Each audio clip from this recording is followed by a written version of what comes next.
Welcome to Euthenia Travels, your passport to discovering fascinating cultural practices around the world. If you enjoy learning about unique customs and traditions, be sure to hit that subscribe button and join us on our journey of exploration.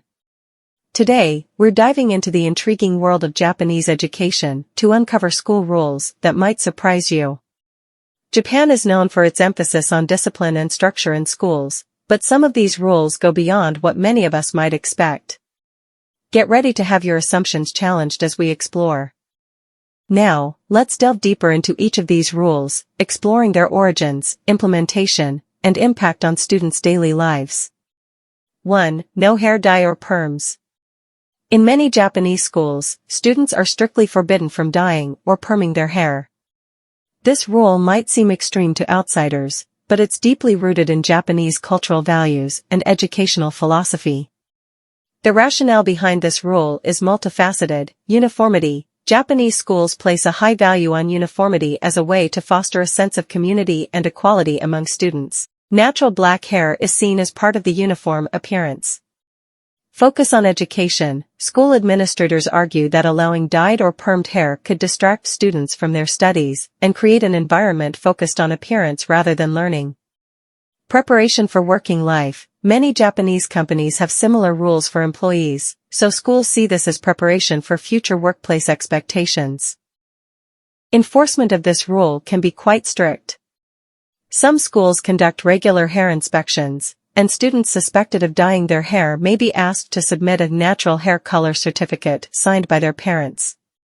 In extreme cases, students have been suspended or even expelled for violating this rule. Interestingly, this rule has led to some unintended consequences. Some naturally brown-haired students, often those with mixed heritage, have been accused of dyeing their hair and pressured to dye it black to conform. This has sparked debates about diversity and inclusion in Japanese schools. While many students and parents accept this rule as part of school discipline, others view it as overly controlling. In recent years, there have been several high-profile lawsuits challenging these hair regulations, with some arguing that they infringe on students' rights to self-expression. Despite the controversy, the no hair dye or perm rule remains common in Japanese schools, reflecting deeper cultural attitudes about conformity, discipline, and the role of education in shaping future citizens. 2. Identical swimsuits for all students. In many Japanese schools, students are required to wear identical, school-issued swimsuits during swimming lessons. These swimsuits are typically navy blue or black and are designed to be modest and functional rather than fashionable. The reasons behind this rule include uniformity. Like many other aspects of Japanese school life, this rule aims to create a sense of equality and reduce potential distractions or competition based on appearance.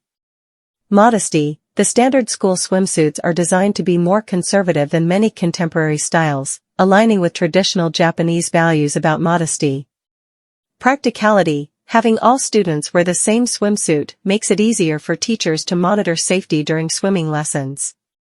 Cost equalization. By requiring all students to purchase the same swimsuit, schools aim to prevent economic disparities from being highlighted through clothing choices. These school-issued swimsuits, known as school mizugi, are typically one-piece suits for girls and trunk-style suits for boys. They often feature the school's name or emblem and are made of durable materials to withstand frequent use.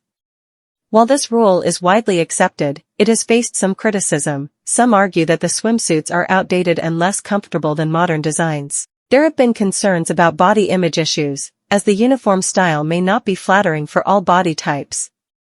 The cost of these specific swimsuits can be a burden for some families, especially as children outgrow them quickly.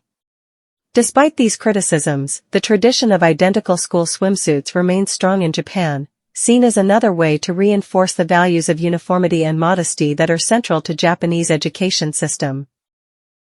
3. Regulation of underwear color. One of the most surprising rules for many outsiders is the regulation of underwear color in some Japanese schools. This rule typically requires students to wear white underwear, including undershirts, bras, and panties for girls, and undershirts and briefs for boys. The reasons behind this rule include, a. Uniformity. Consistent with other rules, this aims to create a sense of equality and eliminate visible differences among students. Modesty, white underwear is considered less likely to be visible through uniforms, especially when clothes become wet or translucent. Hygiene, some schools argue that white underwear makes it easier to see when items need washing, promoting better hygiene. Discipline, like many strict rules in Japanese schools, this is seen as a way to teach students discipline and adherence to societal norms. Enforcement of this rule varies between schools. Some conduct random checks during physical education classes or when students change for sports activities. Others rely on the honor system, expecting students and parents to comply without direct oversight. This rule has been a source of controversy. Many view it as an invasion of privacy and an overreach of school authority. It can be a financial burden for families, as white underwear may need to be replaced more frequently than colored items. Some argue that it perpetuates unhealthy attitudes about body image and sexuality. Despite criticism, many schools maintain this rule, viewing it as part of a larger system of discipline and conformity that they believe benefits students in the long run. 4. Strict silence during lunch. In many Japanese schools, students are required to eat their lunch in complete silence. This practice, known as mokushiku, is a stark contrast to the often noisy and social lunch periods in schools in many other countries. The rationale behind this rule includes, focus on the meal. It's believed that silence allows students to concentrate on their food, promoting mindful eating and proper digestion. Discipline, like many school rules in Japan, this is seen as a way to instill self-control and respect for rules. Efficiency, silent eating can make the lunch period quicker and more orderly, which is valued in the structured Japanese school day. Appreciation, some argue that silence allows students to better appreciate their food and the work that went into preparing it. In practice, students typically arrange their desks into groups, place their lunch sets on their desks, and begin eating only after everyone is served and a signal is given. They eat in silence until everyone has finished. This rule has both supporters and critics. Proponents argue that it teaches valuable life skills like self-discipline and mindfulness. Critics contend that it deprives students of valuable social interaction time and may create unnecessary stress. It's worth noting that not all schools enforce this rule strictly, and some allow quiet conversation. Additionally, many schools have a short period after the silent eating where students can socialize before clearing up. 5. Mandatory cleaning duties. In Japanese schools, it's common for students to be responsible for cleaning their own classrooms, hallways, and other school areas. This practice, known as osoji, cleaning time, typically occurs daily and involves all students, from elementary through high school. Key aspects of this rule include daily routine. Cleaning time is usually scheduled for about 15 to 20 minutes at the end of each school day. Rotating tasks. Students are assigned different cleaning duties on a rotating basis, ensuring everyone participates in various tasks. No professional cleaners. Many Japanese schools do not employ professional janitors, relying almost entirely on student labor for daily cleaning. Proper techniques. Students are taught specific cleaning methods and how to use cleaning tools effectively. The rationale behind this practice includes fostering responsibility. It teaches students to take ownership of their environment. Building teamwork. Cleaning together promotes cooperation and shared responsibility. Respect for spaces and others. It instills an appreciation for clean surroundings and consideration for those who use shared spaces. Practical life skills. Students learn basic cleaning skills that will be useful throughout their lives.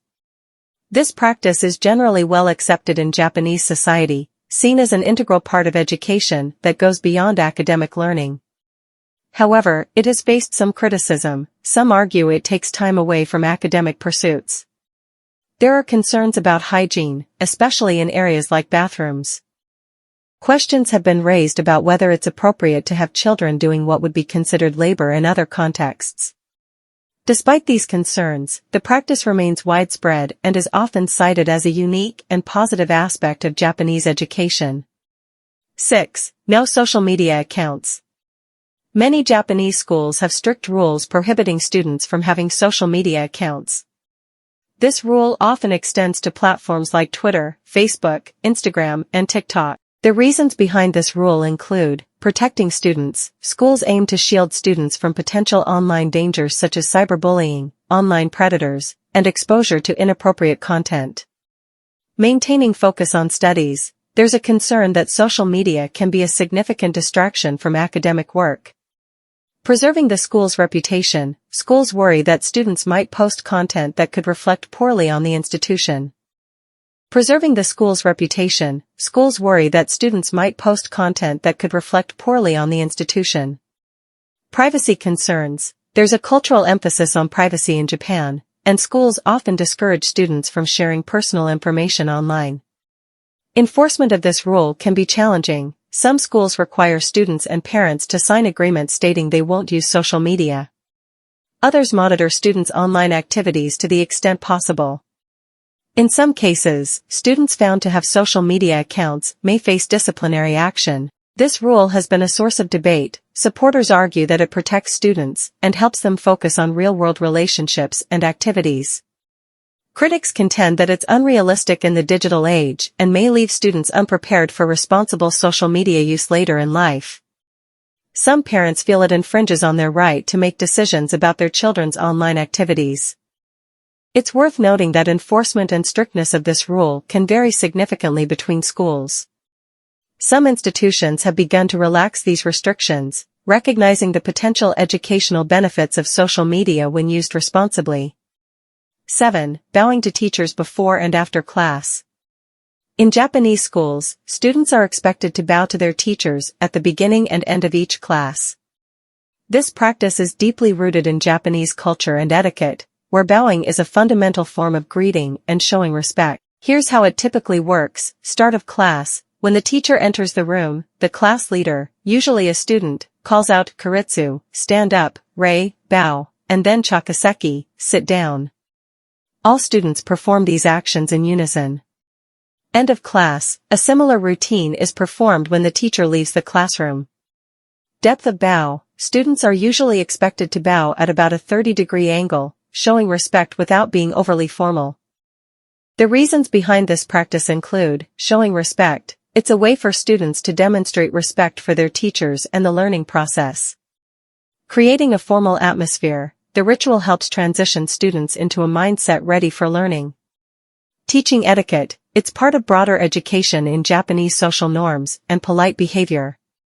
Fostering discipline. The synchronized action promotes a sense of order and collective responsibility.